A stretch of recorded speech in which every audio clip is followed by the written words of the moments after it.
देखिए, centre of mass,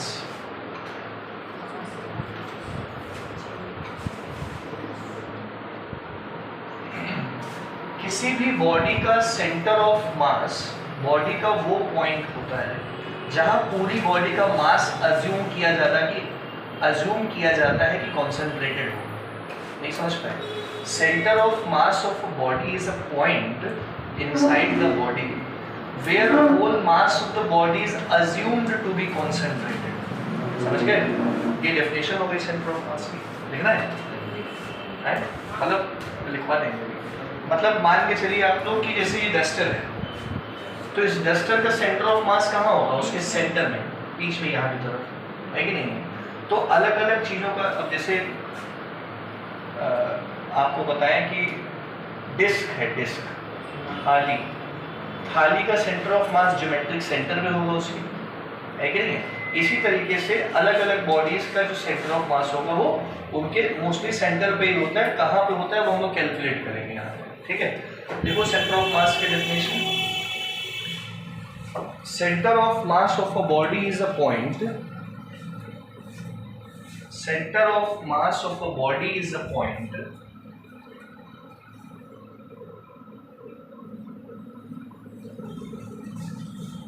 where center of mass of a body is a point where whole mass of the body, where whole mass of the body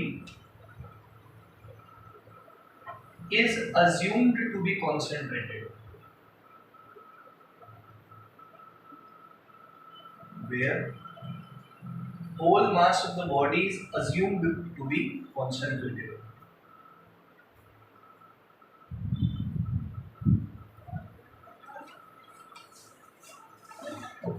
ठीक है,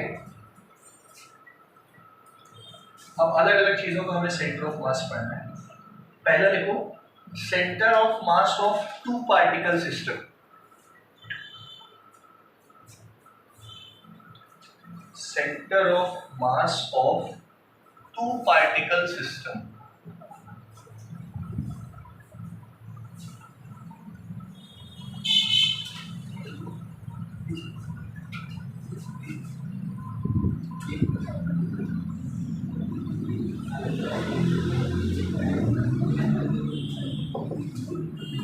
देखिए बेटा, इधर सब लोग ध्यान दीजिए। जैसे एक्स एक्सिस, वाई एक्सिस, ये क्या हो गया? Z axis. अब हमने बताया आपको कि एक्स वाई प्लेन पे दो पॉइंट है, यहाँ पे मास रखा है m1 और यहाँ पे मास क्या रखा है? m2। एक्स वाई प्लेन पे दो मासेस हैं ये, ठीक है? इस वाले मास की दूरी सेंटर ऑफ ओरिजिन से कितनी है? r1। तो पोजीशन वेक्टर इसका क्या हो गया? r1। इस वाले मास का पोजीशन वेक्टर हमने क्या ले लिया? r2 ले लिया। सही है? ये इधर की तरफ होगा डायरेक्टेड और ये इधर की तरफ डायरेक्टेड होगा। तो m1 और m2 का जो डिस्प्लेसमेंट वेक्टर होगा वो ये होगा। इसको क्या कहोगे? m1 और m2 का डिस्प्लेसमेंट वेक्टर डेल्टा r कहलाता है ना, r1 माइनस r2। ठीक है, अब इन दोनों मास का जो सेंटर ऑफ मास होगा वो यहाँ कहीं होगा। ये बॉडी का क्या है? सेंटर ऑफ मास। अब ये जो सेंटर ऑफ मास है इसकी दूरी ओरिजिन से हम लोगों ने क्या मान ली है? r। समझ गए? इस मास का पोजीशन वेक्टर r1, इस मास का position vector r2, centre of मास का पोजीशन वेक्टर कितना है? r है। सही है? तो इस r को निकालने के लिए फॉर्मूला होता है m1 r1 plus m2 r2 upon m1 plus m। ये सेंटर ऑफ मास की पोजीशन निकालने का फॉर्मूला है। अब ये कहां से आया, कैसे आया, हम लोग को यही समझना है, इसका प्रूफ समझना है। ठीक है, पहले प्रूफ समझा दें कि पहले लिख लोगे ये चीज, बना दो, ये लिख लो तो उसका प्रूफ पता है। नहीं बेटा, सेक्शन फॉर्मूला नहीं है ये। देखो अब इसी का प्रूफ समझ लीजिए। ठीक है, सभी लोग नजर बोर्ड पर रखो। सबसे पहले तो हम ये मान के चलते हैं, ध्यान देखना, कि इस मास बाहर से F1 फोर्स लगाया गया और इस मास पे बाहर से क्या लगाया गया, F2 फोर्स लगाया गया, जिसकी वजह से ये दोनों इस पोजीशन पे हैं। फोर्स लगा के इनको यहाँ लाया गया होगा ना। तो क्या हम मान के चलते हैं कि M1 मास पे F1 फोर्स लगा, M2 मास पे F2 फोर्स लगा, और in addition to the external forces F1 and F2 acting on M1 and M2 there are internal forces acting on them। इसकी वजह से इस पे, भाई दोनों मासेस है ना, तो ग्रेविटेशनल फोर्स कहीं ना कहीं रोल प्ले कर रहा होगा, तो इसकी वजह से इस पे इंटरनली फोर्स लग रहा होगा F21, और इसकी वजह से इस पे क्या लग रहा होगा F12। नहीं समझ पाए? इस पे बाहरी फोर्स लगा F1, इस पे बाहरी फोर्स लगा, इन पे इंटरनली फोर्स लगे, इसकी वजह से इस पे F21 और इसकी वजह से इस पे F1, है ना। तो अब देखो सही समझो, टोटल फोर्स ऑन M1, कौन कौन से होंगे total force on M1? F1 होगा प्लस F2 की वजह से लगने वाला 1। यह समझ में? इसी तरीके से टोटल फोर्स ऑन M2 कितना होगा? F2 प्लस 1 की वजह से 2। मेरी बात समझ में आ गई? And according to Newton's third law of motion, F12 और F21 ऑपोजिट डायरेक्शन में है।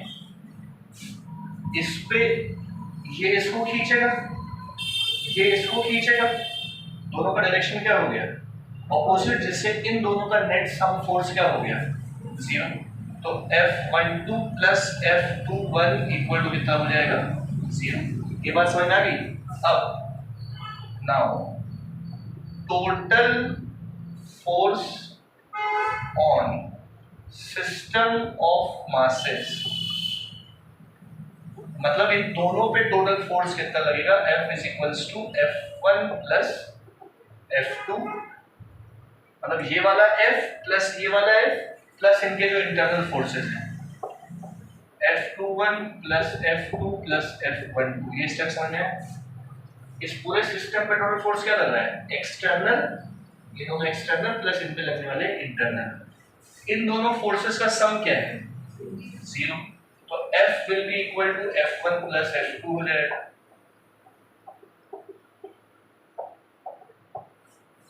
तो बात समझ में आ रही है? यहाँ तक समझ में आ गया? इसके बाद क्या करेंगे? Now according to Newton's second law of motion, Newton का सेकेंड लॉ क्या कहता है? Rate of change of momentum is directly proportional to the force applied. तो ये वाला F1 जो होगा वो dp by dt होगा, और ये वाला F2 क्या होगा? ये भी dp by dt होगा। बोलो यहाँ तक समझ आ गया? पक्का? तो F will be equal to d by dt। क्या हम लोग P1 को M1 V1 लिख सकते हैं? M1 V1, और P2 को क्या लिख सकते हो? M2 V2 लिख दिया। आ रहा है समझ में? इस वाले फोर्स को क्या लिखा? मास इनटू एक्सेलरेशन। ये वाला मास कौन सा होगा? दोनों का टोटल मास, क्योंकि ये टोटल फोर्स है। तो F is equal to ma, इसमें से M1 कॉमन ले लिया तो dV1 by dt बन गया, इससे M2 कॉमन ले लिया तो ये dV2 by dt बन गया। ये बात समझ आ गई? एक्सेलरेशन को क्या लिख सकते हो? dV by dt equal to M1 dV1 by dt plus M2 dV2 by dt। ये स्टेप समझ गए? और वेलोसिटी होता है डिस्प्लेसमेंट अपॉन टाइम, मतलब जहां जहां v है वहां वहां लिख सकते हो dr by dt वेलोसिटी की जगह।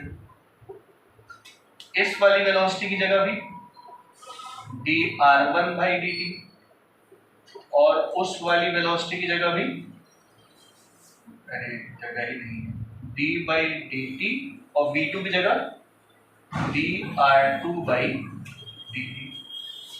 आया समझ में? ये हो गया m d2r upon dt square, double differentiation. m1 ये क्या हो गया, d2r1/dt स्क्वायर प्लस m2 ये क्या हो गया, d2r2/dt स्क्वायर। तो यहाँ तक समझ आया? अब भाई मास कांस्टेंट है, बाहर रहे चाहे डिफरेंशिएशन के अंदर रहे, बात वही है। तो इसको लिख सकते हैं हम लोग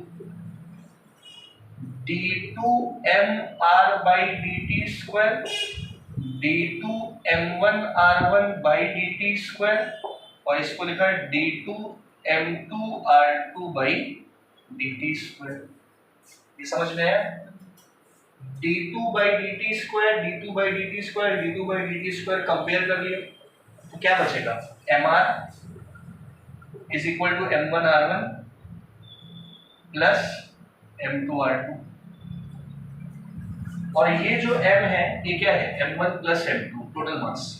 तो m1 plus m2 into r equal to m1r1 plus m2r2, तो r is equal to m1r1 plus m2r2 upon m1 plus m2। हर जगह वेक्टर लगाना, मैं लगाना भूल गया।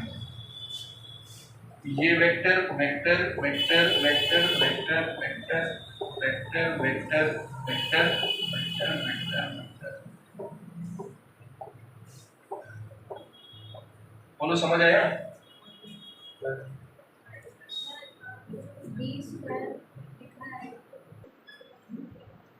चलो देख लिया। यहाँ पे इसके आगे किया कि नहीं किया, m को लिखा है m1 plus m2, m1 plus m2 कहाँ ले आया, डिवाइड। ठीक है, तो ये सेंटर ऑफ मास का पूरा फॉर्मूला आप लोगों को समझ आ गया होगा। ठीक है, अब इसी में देखिए, मान लीजिए एक से ज्यादा बॉडीज हैं, तो मतलब सॉरी दो या दो से ज्यादा बॉडीज हैं। अच्छा, दो बॉडीज थी तो सेंटर ऑफ मास का फॉर्मूला था m1r1 plus m2r2 upon m1 plus m2। ये था, सुन रहे हो बेटा? तीन बॉडीज होंगी तो m3r3 upon m1 plus m2 plus, और n बॉडीज होंगी तो mn/rn अपॉन टोटल mn। नहीं समझ में आया? ये n बॉडीज के लिए हो गया। अब इसी में देखो, अब सेंटर ऑफ मास जो है, आप लोग ऐसा समझिए बेटा, हम लोग सेंटर ऑफ मास को 2D या 3D में अगर समझे, जैसे x axis, y axis, z axis, और बॉडी कहीं यहाँ पे है। अब ये कौन सा पॉइंट है, ये प्लेनर पॉइंट नहीं है, ये कौन सा पॉइंट है, ये वाला पॉइंट है। सही, मतलब ये 3D बॉडी है, तो इसका जो सेंटर ऑफ मास होगा वो तीनों ही एक्सिस पे होगा। इस कमरे का एक सेंटर ऑफ मास जो है वो होगा ना, तो उसमें तीनों एक्सिस होंगी, एक्स एक्सिस, वाई एक्सिस, और तो एक्स का कोऑर्डिनेट सेंटर ऑफ मास निकालना है। मान लो एक्स का सेंटर ऑफ मास का कोऑर्डिनेट निकालने का formula m1x1 plus m2x2 upon m1 plus जितनी भी बॉडीज से बना हो, मतलब जितने भी मासेस से बना होंगे। ठीक है, इसी तरह y सेंटर ऑफ मास का formula m1y1 plus m2y2 upon m1 plus, इसी तरह z सेंटर ऑफ मास का फॉर्मूला होगा m1z1 plus m2z2 upon m1 plus m2। आगे समझ में? अब बॉडीज कौन कौन सी, एक बॉडी यहाँ रखी हुई है, एक बॉडी कहाँ रखी हुई है, यहाँ रखी हुई, तो इनका सेंटर ऑफ मास जो है इनका नाम। नहीं समझ में आया? 3D बॉडी की। अब कैसे निकालेंगे सेंटर ऑफ मासेस, ये समझना है। अरे वही फॉर्मूला देखो, कुछ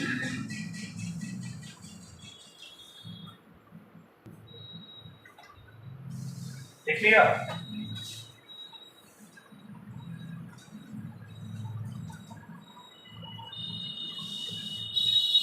इसके बाद लिखो momentum conservation and centre of mass.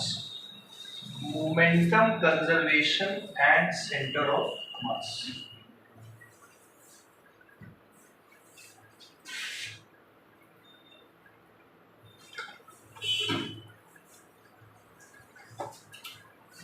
Momentum conservation and centre of मास। आइए इधर देखिए बेटा, जैसे मान लो एक बॉडी पे लगने वाला, अगर एक सिस्टम ऑफ बॉडी पे लगने वाला टोटल एक्सटर्नल फोर्स जीरो है, सुन रहे हैं? एक बॉडी पे, सिस्टम ऑफ बॉडी पे लगने वाला टोटल एक्सटर्नल फोर्स क्या है? जीरो है। तो फोर्स का फॉर्मूला क्या होता है? Mass into acceleration equal to क्या हो गया? अरे सम ऑफ मासेस तो जीरो होंगे नहीं, सुन रहे ना बेटा? तो यानी कि कौन जीरो होगा? एक्सेलरेशन जीरो होगा, और एक्सेलरेशन का फॉर्मूला होता है dv अपॉन जीरो होगा। मतलब क्या जीरो होगा? dv, और dv जीरो का मतलब कांस्टेंट वेलोसिटी। नहीं समझ पाए? तो अगर एक सिस्टम ऑफ बॉडीज, कई सारी बॉडीज से मिलकर जो सिस्टम ऑफ बॉडी बनता है, उस पे लगने वाला एक्सटर्नल फोर्स अगर नहीं है, जीरो है, तो इसका मतलब जो पूरे के पूरे बॉडी का जो सेंटर ऑफ मास होगा उसकी वेलोसिटी कांस्टेंट होगी। आसान भाषा में समझाएं, देखो जैसे ये बॉल है, इस बॉल का सेंटर ऑफ मास मान लो यहाँ पे, तो इस बॉल यहां से लेके बॉल कहाँ आती है? मान लो यहाँ आती है, यहाँ आती है, यहाँ आती है। तो हर समय पे सेंटर ऑफ मास की वेलोसिटी क्या रहेगी? कांस्टेंट रहेगी।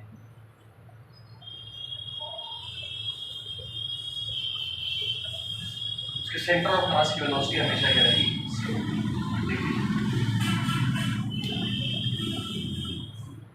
ठीक है, यही चीज प्रोजेक्टाइल में भी काम आती है।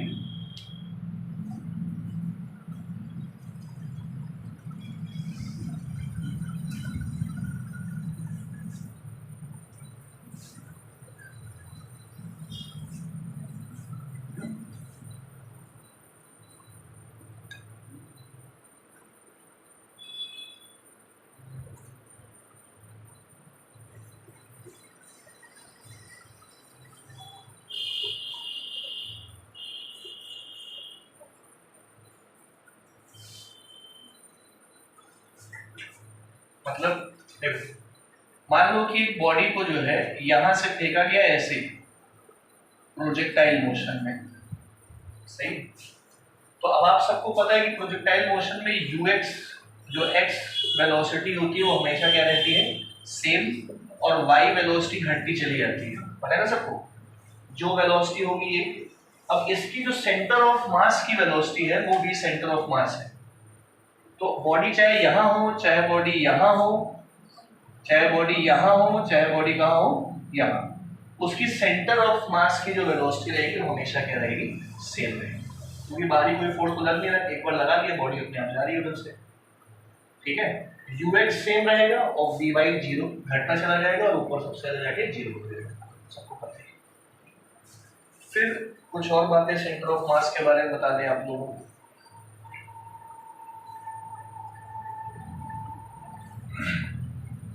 अगर दो बॉडीज हैं, समझिएगा, दो डिस्क्रीट बॉडीज हैं, दो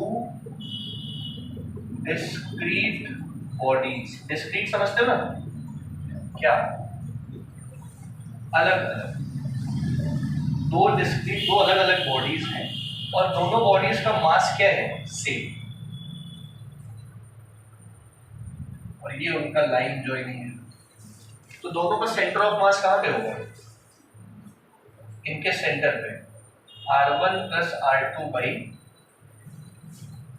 ऑब्वियस सी बात है, जब M1 R1 plus M2 R2 upon M1 plus M2 लगाओगे तो M कॉमन लेके काट देना, R1 प्लस R2 बाई 2 बचेगा।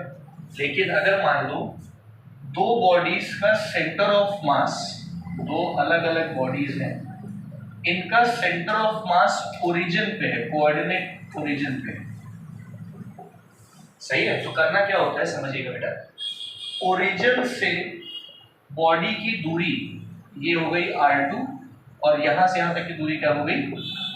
मास की सेंटर ऑफ मास से दूरी R1, इस मास की सेंटर ऑफ मास से दूरी R2। तो डायरेक्ट बता दूं, समझ लो, x centre of mass M1 R is equal to M1 R1 plus M2 R2 upon M1 plus M2 होता है फॉर्मूला। r 0,0 मतलब r की जगह हमने क्या रख दिया, ध्यान कर देखो, तो क्या बन जाएगा m1 r1 plus m2 r2 upon m1 plus m2 होगा, m1 प्लस m2 0 से मल्टीप्लाई होकर खत्म हो जाएगा, तो क्या बन जाएगा m1 r1 plus m2 r2 equal to 0। और सुन लो यार, क्या लिख रहे हो, m1 r1 plus m2 r2 0 है, इसका मतलब m1 r1 equal to minus m2 r2। अब भैया ये जो r1 है ये नेगेटिव है तो यहाँ नेगेटिव लोगे, r2 क्या है पॉजिटिव है तो ये माइनस भी हट ही जाएगा। तो अगर बॉडी, दो बॉडीज का सेंटर ऑफ मास ओरिजिन है, m1 r1 equal to m2 r2, सीधा डायरेक्ट फॉर्मूला बना सकते हो। तो जरा आप लोग को बताएं कि सेंटर ऑफ मास करना क्या है।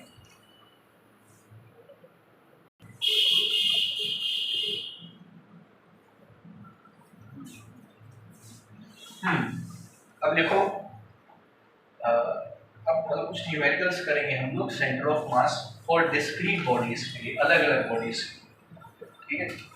मान लीजिए क्वेश्चन है, एक ट्रायंगल है ऐसे, मतलब तीन मासेस हैं m1 m2 और m3, m1 m2 और m3, सही है। इन तीनों मासेस में 3, 4 और 5 किलो के हैं, 3 किलो, 4 किलो और ये क्या हो गया 5 किलो। इन तीनों मासेस को एक ट्रायंगल के कॉर्नर पे रखा हुआ है, कॉर्नर्स पे रखा हुआ है, और इस ट्रायंगल की साइड 1 मीटर, 1 मीटर और 1 मीटर है, ठीक है। सवाल क्या है, locate the centre of mass of system. इस सिस्टम का हमें सेंटर ऑफ मास निकालना है, आइए सब लोग समझिए, ठीक है। हाँ, बहुत सिंपल सा है, ये तीनों मासेस दे रखे हैं, सबसे पहले इनके कोऑर्डिनेट्स लिखने होंगे आप लोगों को। क्या लिखने, इस ये तो ओरिजिन पे है, मतलब इसका कोऑर्डिनेट क्या हो गया 0,0। इस वाले का कोऑर्डिनेट कितना होगा 1,0, 1,0, सही है। इसका कोऑर्डिनेट क्या होगा, ये 1 है तो ये कितना हो गया 1/2, मतलब इसका जो x कोऑर्डिनेट है वो तो 1/2 है, नहीं समझ पाए। ये पूरा 1 तो ये 1/2 हो गया, तो x कोऑर्डिनेट 1/2 आ गया। अब y कोऑर्डिनेट के लिए ये लंबाई चाहिए ना, नहीं समझ पाए।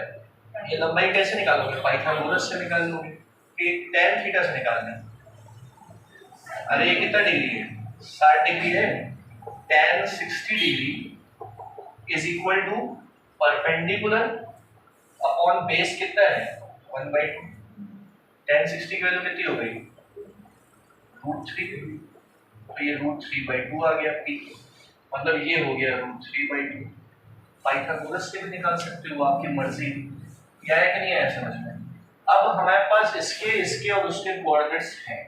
अब आप ये सोचिए कि जो सेंटर ऑफ मास होगा इसका, इसका और इसका, अब इमेजिन करो कि अगर सिर्फ ये मास होता और सिर्फ ये मास होता तो इनका सेंटर ऑफ मास कहाँ होता, x एक्सिस पे होता, y कोऑर्डिनेट सेंटर ऑफ मास का 0 होता।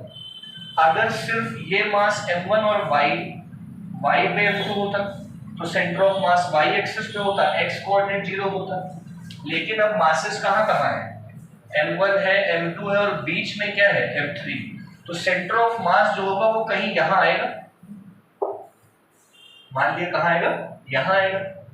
तो ये जो सेंटर ऑफ मास होगा इसमें x कोऑर्डिनेट भी होगा और साथ में कौन सा कोऑर्डिनेट होगा, दोनों कोऑर्डिनेट्स है कि नहीं है। तो हमें x सेंटर ऑफ मास अलग निकालना पड़ेगा, y सेंटर ऑफ मास अलग निकालना है, ठीक है। तो x सेंटर ऑफ मास का formula m1x1 plus m2x2 plus m3x3 divided by m1 plus m2 plus m3। आ रहा है समझ में।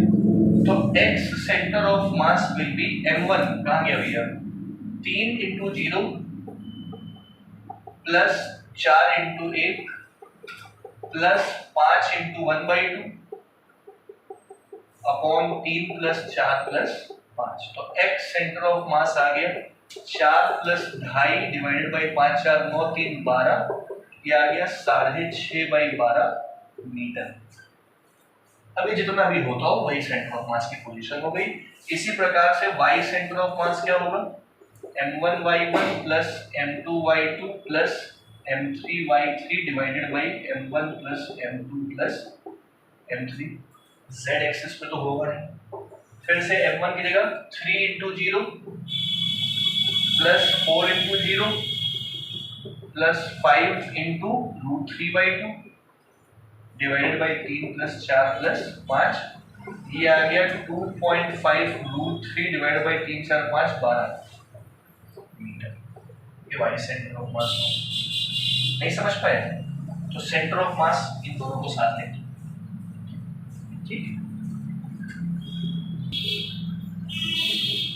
सिंपल है ना।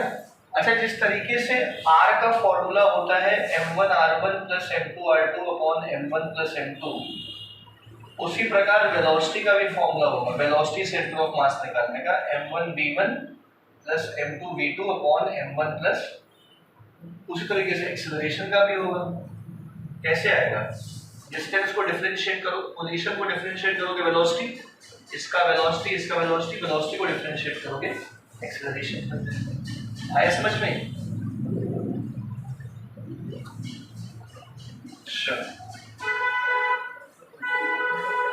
अगला देखिए,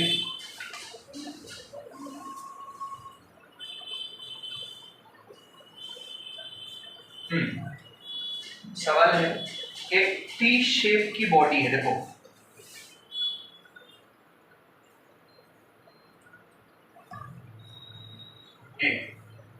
सही है,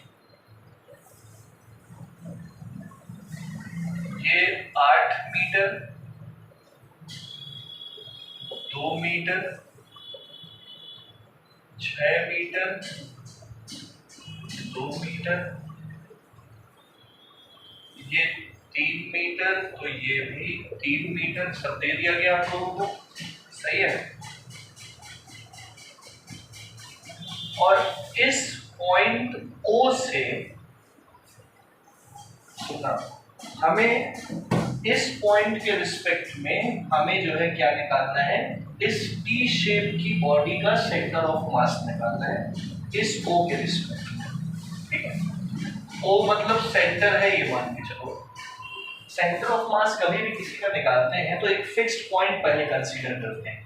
जैसे पिछले क्वेश्चन में फिक्स्ड पॉइंट क्या कंसीडर किया था, इसको, इसी के रिस्पेक्ट में ये 1 0 था, ये 1/2 √3/2 था, तो वैसे ही हम लोग कह रहे हैं कि इसके रिस्पेक्ट में सेंटर ऑफ मास निकालना है बॉडी का। अब हमको ये बताओ, पहले सेंटर ऑफ मास फील कर पा रहे हो, ऐसा कहाँ होगा, इसका मास का सेंटर ऑफ मास यहाँ होगा, है कि नहीं है, इस मास का सेंटर ऑफ मास यहाँ होगा, तो इन दोनों के बीच में कहीं पे सेंटर ऑफ मास होगा, दोनों, बोलो है कि नहीं है, ठीक है, बढ़िया। अब देखिए, पहले क्या करेंगे हम लोग, बेटा समझिएगा, पहले इसका सेंटर ऑफ मास यहां पे अज्यूम कर लिया हमने O1, इसका सेंटर ऑफ मास कहां अज्यूम कर लिया, O2, फिर इन दोनों का सेंटर ऑफ मास ये हो गया सेंटर ऑफ मास, जो हमें कैलकुलेट करना है। नहीं बदले पड़ा, कैसे करेंगे, पहले O1 का करना पड़ेगा, O2 का करना पड़ेगा, सही है। देखो ये बताओ, O से लेके O1 की दूरी कितनी होगी, O से O1 की दूरी 1।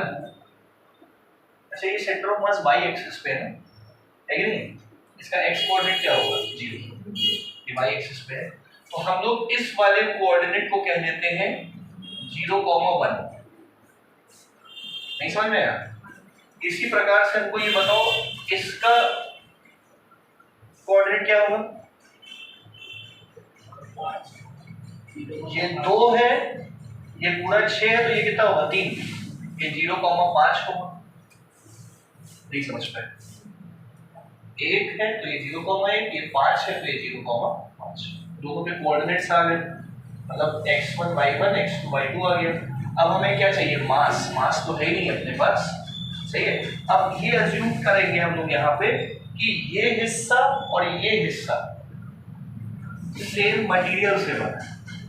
मास तो दिया ही नहीं है ना हम लोग, और ये भी नहीं बोला गया है कि मास सेम है, बोला नहीं गया क्वेश्चन। तो हम क्या एज्यूम करके चलेंगे कि इनका क्या सेम है, मटेरियल सेम है। ये जो टी बना है ये एक ही मटेरियल से बना है, ऑब्वियस सी बात है टी एक ही मटेरियल से बना है। तो सबसे पहले तो आप लोग ये सोचो, पहले ये वाला टी मतलब ये हिस्सा हॉरिजॉन्टल हिस्सा, ठीक है, इसकी डेंसिटी को मान लो सिग्मा। बेटा समझिएगा, इसकी डेंसिटी को क्या मान लिया, सिग्मा। इस वाले की डेंसिटी भी क्या होगी, सिग्मा ही होगी। अभी देखो ये 2D बॉडी है कि 3D बॉडी है, ये 2D, सही है। अब एक बार सब लोग पहले समझ लीजिए, लिखिए बात। अगर लीनियर बॉडी हो तो डेंसिटी लैम्डा लिया जाएगा। What is density, mass per unit length. अगर 2D बॉडी है, लेंथ और ब्रेड्थ दोनों है, तो इसकी डेंसिटी क्या लेंगे, सिग्मा लेंगे, मास पर यूनिट एरिया। और अगर 3D बॉडी है तो इसकी डेंसिटी क्या लेंगे, रो लेंगे। डेंसिटी मतलब मास पर यूनिट। बोलो आया कि नहीं आया। इसी चीज को ध्यान में रखते हुए ये देखने की जरूरत है, अरे ऑब्वियस बात है, अच्छा लिख लेना चाहिए। फिलहाल एक काम करते हैं, इसकी डेंसिटी इज इक्वल टू इसका मास अपॉन इसका एरिया, सही है। तो इसका मास क्या आएगा, डेंसिटी इंटू एरिया। इसकी डेंसिटी है, इसका एरिया 8 इंटू 2 कितना हो गया, 16, ये मास आ गया। इसकी डेंसिटी, इसका मास अपॉन इसका एरिया, तो सिग्मा इंटू ए करके हमने क्या निकाल दिया, मास। सिग्मा, इसका एरिया कितना आएगा, 6 दूनी 12, ये m2 आ गया। अब हमारे पास m1 है, m2 है, x1 y1 है, x2 y2 है। अब हमें क्या निकालना है, सेंटर ऑफ मास x और y। चलो x सेंटर ऑफ मास 0 होगा, निकालें कि ना निकालें, अरे निकाल के देख लोगे तब भी 0 ही आएगा। y सेंटर ऑफ मास का फॉर्मूला क्या होगा, m1 y1 plus m2 y2 upon m1 plus, चलो बताओ m1 की जगह क्या लिखोगे, 16 सिग्मा, और इसका y1, इसका y कोऑर्डिनेट कितना है, 1, m2 क्या है 12 सिग्मा, इसका y कोऑर्डिनेट क्या है 5, अपॉन 16 सिग्मा प्लस 12 सिग्मा, ये y centre of mass 16 plus 60 upon 28 sigma, 60 16 86 sigma by 28 sigma, sigma sigma cut गया, कितना है, अरे 76 बाई 28 कितना होता है, अरे जितना भी होता हो वही आएगा। 38 बाई 14, 19 बाई 7, 19 बाई 7 मीटर, ये आ गया y centre of mass, x centre of मास। नहीं पल्ले पड़ा, ये जो O1 और O2 है, जो इनके सेंटर ऑफ मास है, इनकी दूरी इस पॉइंट से लिए जिसको O बोला गया है। O मतलब क्या, ओरिजिन, मतलब ये 0 0 है, 0 0, 1 नीचे आएंगे 0 1, 5 नीचे आएंगे 0 5। आया समझ में,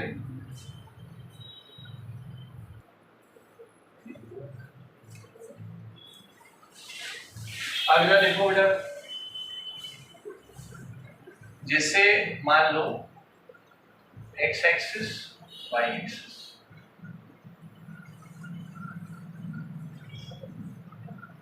ये L है, L दिख रहा है ना, T हो गया, अब इसका सीखना है L। तो find the centre of mass of L shaped lamina, lamina मतलब 2D प्लेन, सही है, 3D नहीं है। इस पूरे लैमिना का मास 3 किलो है, पूरे लैमिना का मास सिर्फ 3 किलो है, ठीक है। अच्छा कैसे करेंगे भैया, और इसके अच्छा ये दिया हुआ है, ये सब दिया है, ये 0,0 है, ये 2,0 है, ये 0,2 है, समझ गए? मतलब ये दो है, ये दो है, ये मिड पॉइंट्स है, तो ये क्या होगा? ये 2,1 होगा। समझो कि नहीं समझो? अरे ये 2, ये 1, ये कितना होगा? 1,1। ये क्या होगा? एक्स एक्सिस का 1 है, वाई एक्सिस का कितना है? 2 है। अब हम लोग को सेंटर ऑफ मास निकालना है। अब हमको ये बताओ, इसका सेंटर ऑफ मास कहीं यहाँ होगा, है ना? निकालेंगे कैसे? इसको पहले सेक्शंस में तोड़ लो। अब ये 3 मासेस हुए, इस मास का सेंटर ऑफ मास यहां होगा, सही? इसका सेंटर ऑफ मास यहां होगा, इसका सेंटर ऑफ मास। तो तीनों का पहले सेंटर ऑफ मास की हम पोजीशन पता कर लेते हैं, जैसे पिछली बार टी में बताई। चलिए बताइए। हाँ, तो अलग अलग, हाँ तो 2 में तोड़ लो, कोई दिक्कत नहीं है, 3 में तोड़ लो, सही? तो उस हिसाब से उसका होगा। अब हमको ये बताइए C1 क्या होगा? C1 का कोऑर्डिनेट्स बताइए, एक मिनट। बेटा से कोऑर्डिनेट्स बता सकती हैं? ये 2 है, ये 1 होगा, तो ये क्या होगा? 1/2। ये 2 है, ये 1 है, तो ये क्या होगा? 1/2, 1/2। इसी तरीके से इसके कोऑर्डिनेट्स क्या आएंगे? 3/2, 1/2। इसके कोऑर्डिनेट्स क्या आएंगे? 1/2, 3/2। बोलो है कि नहीं है समझ? अब इसका मास कितना होगा? पूरे का मास 3 किलो, तो इसका कितना होगा? 1। इसका कितना होगा? इसका कितना होगा? तीनों 1-1 किलो के, मतलब m1 बराबर m2 बराबर m3 1-1 किलो के। अब हो जाएगा क्वेश्चन यहां से, x सेंटर ऑफ मास का फॉर्मूला m1 x1, केवल वैल्यू पुट करनी है। इस तरीके से y का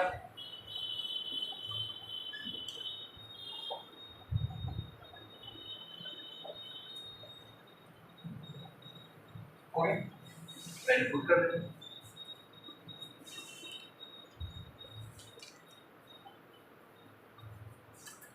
ठीक है,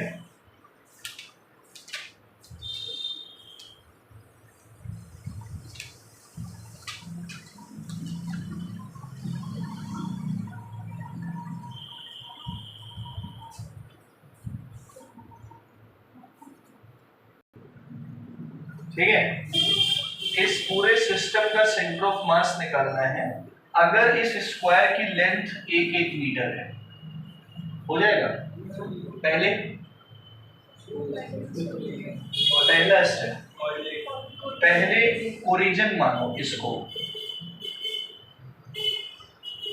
एक फिक्स्ड पॉइंट मान लिया जिसको ओरिजिन कहा गया। अब हो जाएगा यहां से, ये क्या होगा? 1,0, ये क्या होगा? 0,1, ये क्या होगा? अब हो जाएगा एक centre of mass by centre of मास निकल जाएगा। बढ़िया, आगे पूछना तो नहीं कुछ? आगे सब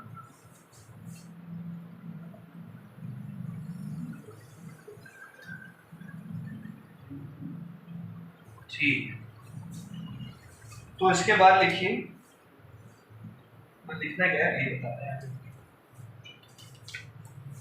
इसी प्रकार का एक अगला सवाल है, लिखने की।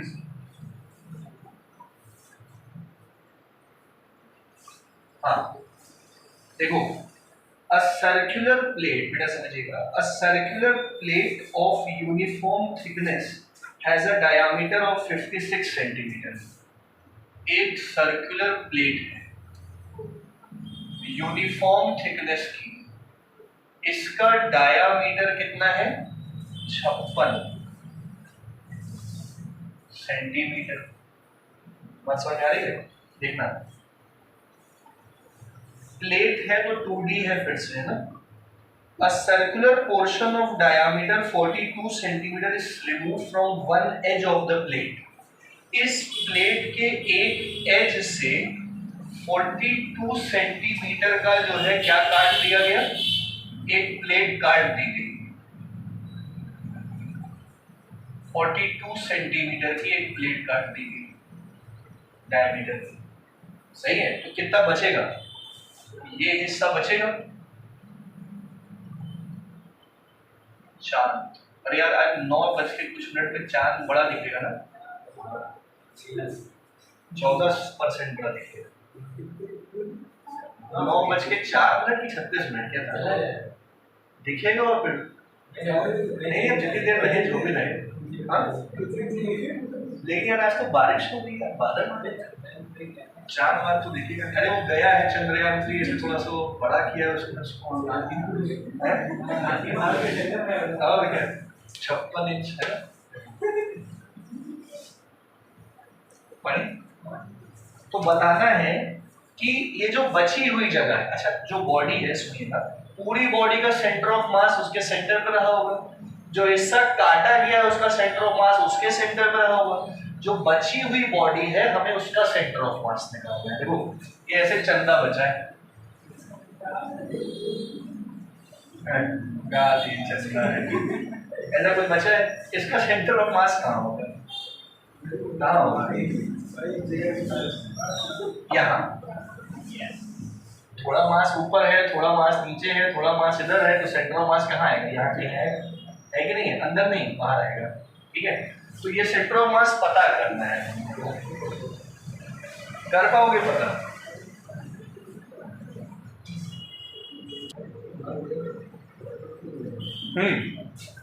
आओ भैया समझ लो, बहुत सिंपल सा है, बस कंसेप्ट समझिएगा।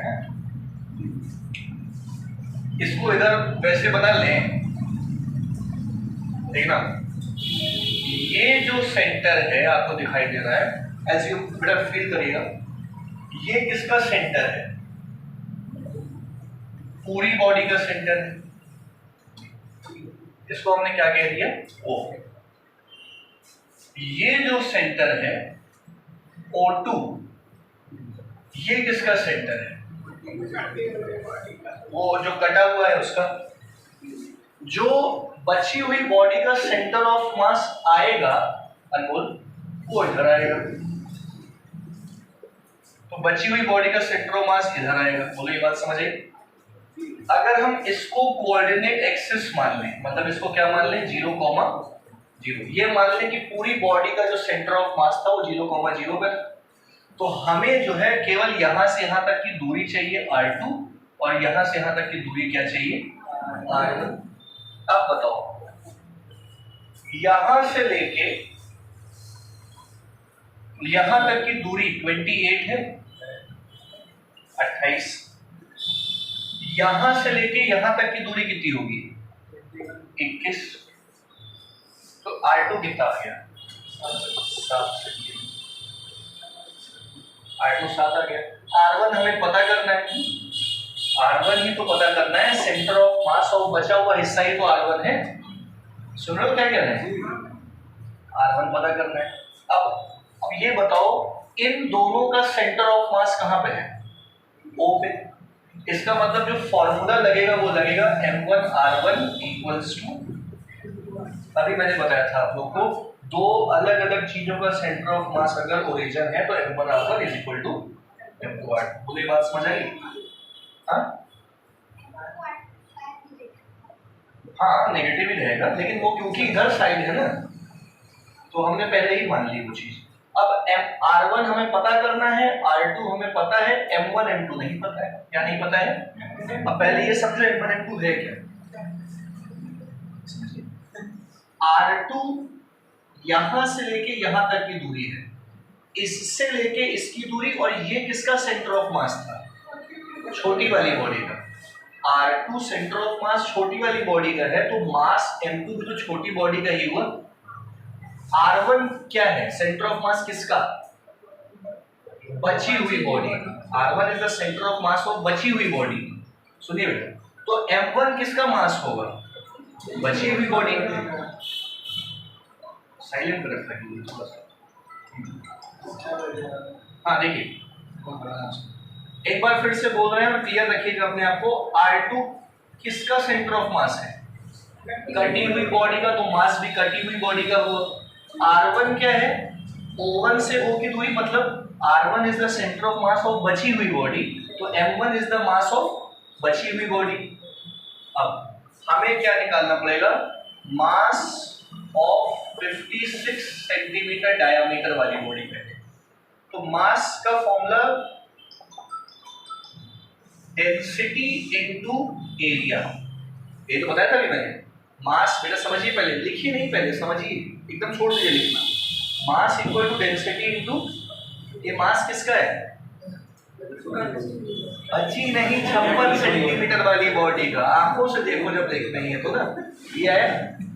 तो सिग्मा, अब एरिया क्या फॉर्मूला होता है, डिस्क है, डिस्क का area 4 pi R square, 4 pi R, इसका रेडियस कितना है 28 का स्क्वायर।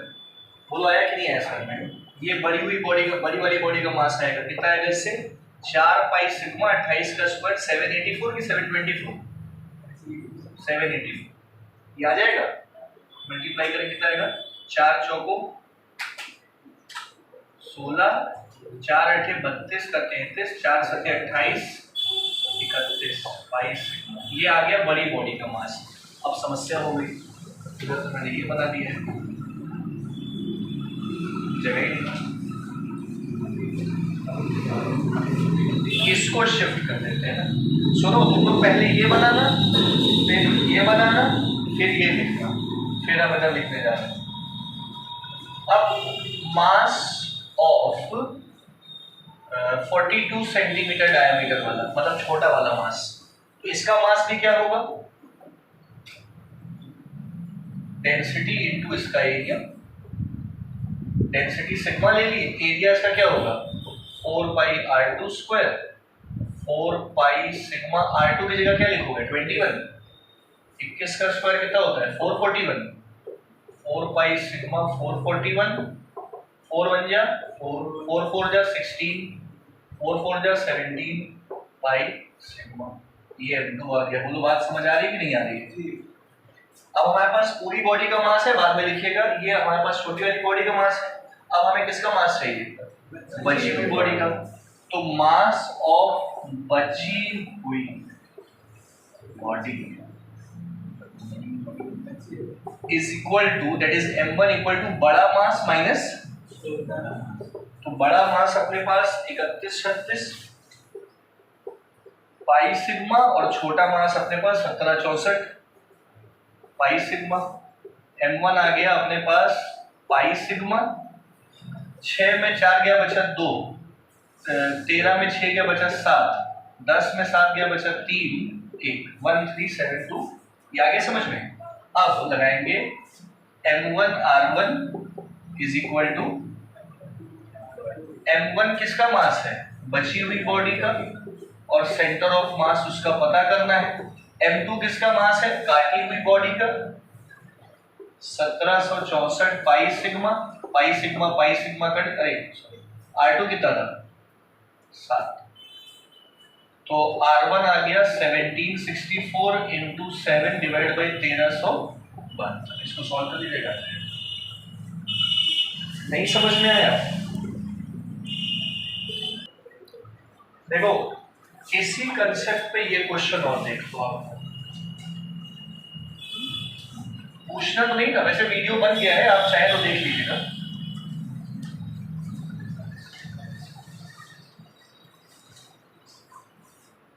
सवाल क्या है, देखिए एक आर रेडियस की बॉडी है,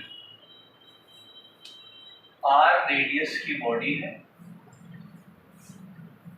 इससे r/2 रेडियस का सर्कुलर होल काट दिया गया, समझ गए ना। r रेडियस में r/2 रेडियस का सर्कुलर होल क्या कर दिया गया, काट दिया गया, ये r/2 हो गया। तो बचा कितना, यह बच गया, समझे। तो बताओ बची हुई बॉडी का सेंटर ऑफ मास क्या हुआ, भाई सेम क्वेश्चन है, सोच पाओगे कि बताएं,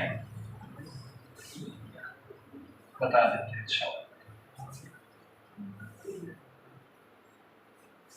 देखो सबसे पहले तो बची हुई बॉडी का सेंटर ऑफ मास पता करना है, इसको अलग से यहां बना लें पहले, है ना। देखो पूरी बॉडी का सेंटर क्या है? ओ, है ना? सुन रहे हो ना? इस बॉडी का सेंटर ऑफ मास कहाँ है? O1। अब जो बची हुई बॉडी है उसका सेंटर ऑफ मास कहाँ होगा? O2। नहीं समझ पाए? तो यहां इसको बना लो, O, O1, O2, O1, O2, O। ठीक है, निकालना क्या है? पहले हमको ये बताओ, बची हुई बॉडी का सेंटर ऑफ मास। तो बची हुई बॉडी का सेंटर ऑफ मास O2 है कि O1 है? O2 है। इसका मतलब हम लोग को R2 चाहिए। ये R1 हो गया।